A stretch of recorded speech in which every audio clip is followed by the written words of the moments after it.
Hi. On one of my last videos, I received a comment asking about what advice I have for first-time Tesla owners. In fact, not only do I have advice, but I would argue that these are secrets that not a lot of people know about. So, this video is going to feature 3 secrets that you should know if you're a first-time Tesla owner. If you have other advice that's not in this video already that you think would be helpful, please let me know in the comments below. I'm going to start a discussion thread to help those who are maybe a little bit newer to the Tesla world. Number 1. Please download an EV trip planner. The one I use right now is called ABRP for short. It's a better route planner. Right now, one of the biggest limitations of Teslas is you can only plan your trips and look at all the different charging stations from the screen in your car. So if you're at dinner with your family or some friends and you're talking about your really cool trip to Disneyland tomorrow or whatever you're doing, then you won't be able to actually see what's going on unless you have one of these apps. They're free, which is awesome.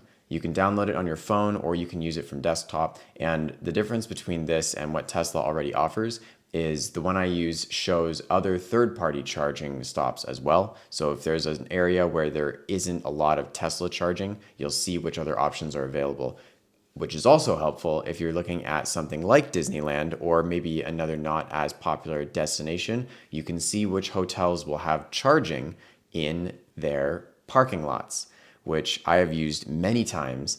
And it's so nice to be able to stop somewhere and plug in, even if it's a really slow charger, get a charge overnight and have full charge by the morning. The Tesla system also rounds to about 5-minute intervals, and you'll notice that ABRP doesn't, and it gives you a little bit more of an accurate estimate when it's looking at how much time to expect stopping at each spot to charge, how long it'll take you to get to the next spot, and how fast each charging system will be based on other users and other experiences. And yeah, please download one of these. It's so nice to be able to plan out your trip from your phone or your computer before you get in your car. Number 2, please don't charge your battery to 90% every night. If you have a need where you actually use all 90% of that battery every day, then ignore what I just said. Please enjoy your car. If, however, you are one of the majority of Tesla owners out there that does not use your full range every day, don't charge your car to 90%. And here's why. Tesla batteries degrade over time, meaning the more you use them, the less they'll be able to retain their full range. For an example, I've had my car for 3.5 years and I've lost roughly right around 10% of my total available range. It's about 8 to 10%. And that's just from using the car a lot and road trips, but also I didn't understand how to keep my battery healthy when I first owned it, and I filled it up too much. When the car battery is closest to 50%, it's going to be most at rest. When the car is at 0% or at 100%, that's when the battery is most stressed, meaning that the electrons in the rechargeable battery are crammed to one side on the anode or the other side on the cathode, depending on 0% or 100%. Whenever this happens, the battery is stressed and it will degrade faster than when it's at rest, when it's at around 50%. So what this means to you, the owner, you're going to want to keep your car closest to 50% throughout the day. Right now, while I'm not driving very much and I'm working frequently from home, I am keeping my car only charged at 60%.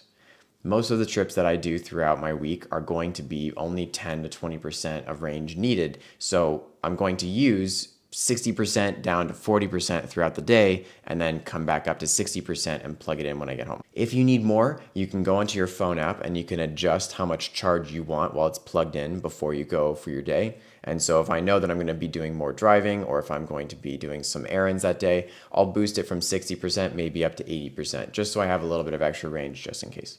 But for most days, especially when you're not using your car, the closer to 50% you leave it, the happier it will be. If you take care of your battery, it will last longer. Check out my video up here on why this is important. I go into more details about the health of your battery and how to take care of it. Number 3, 90% of any issues you have with the car can be resolved with a screen reset. Teslas can every now and then have software burps, meaning these are little issues like the audio might sound a little bit funny, your Bluetooth maybe isn't working like it should, or maybe your navigation system or your maps are lagging.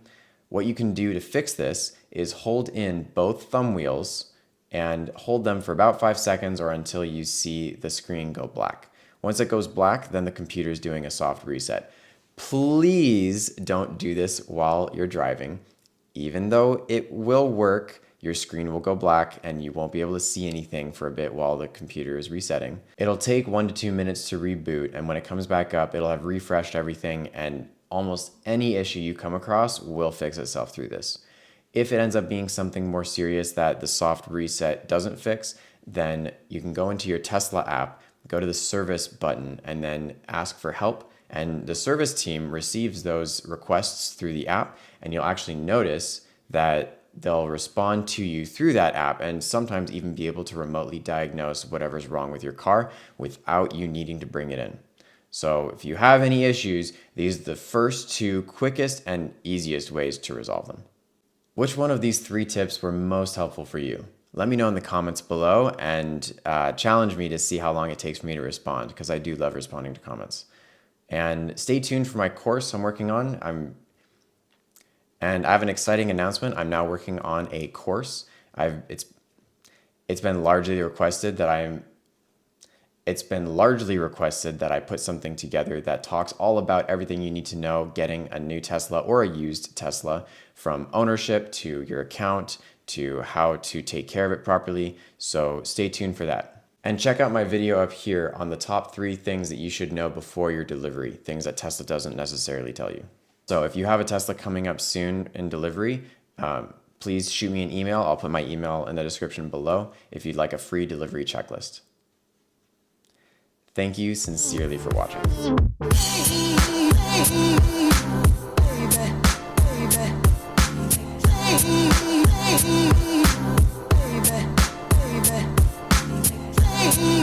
Baby.